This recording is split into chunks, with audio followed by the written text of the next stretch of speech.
پەیمانگای گۆتێ لە عێراق بە کۆکردنەوەی هونەرمەندانی ئەڵمانیا و ئیسپانیا و کوردستان شەوە ئاهەنگێکی گۆرانی و میوزیکی لە باخی گشتی هەڵەبجە ڕێخست.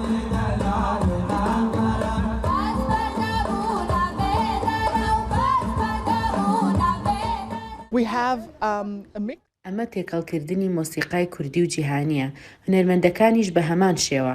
بۆ نمونە تیپە مۆسیقیەکانی سلێمانی و هەڵەبجە و شەنگال هونەرمەندە موزیسیانە جیهانیەکان بەشدارن. ئامانجمانە کەشێکی ئارام بۆ خەڵکی هەڵەبجە بسازین.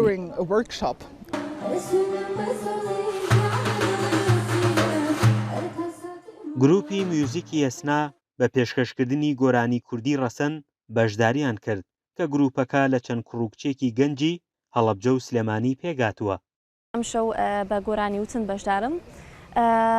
کۆمەڵە گۆرانی کوردیمان حازر کردووە کە بتوانین پێشکەشی خەڵکی هەڵەبجێ بکەین بە شێوەیەکی زۆر جوان کە بتوانن تا ڕادەیەک ئەو تینوێتی کە هەیەە بۆ هونەر و موزیک بڕاوێتەوە.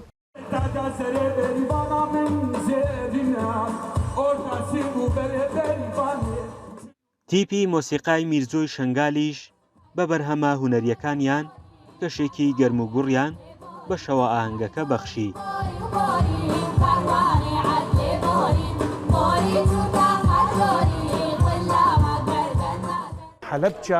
حەلەبجە ئاگە بریناوی کووری زوودێ بەس ئیرۆ ئەندێ مەگەلە کێف خست دلێوان بە گروپا خوڕێ بە ئەف گروپا دەلال گروپا میرزۆ میوزیک ئاشنگالێ و گەلێکی بمەر کێفکردن ئەهلێمەی حەلەبجە وإن شاء الله تم أم بردوام من أف جروب ميرزو ميوزيك طبعا أف 4-5 سالي وي بردوام وكاردكي.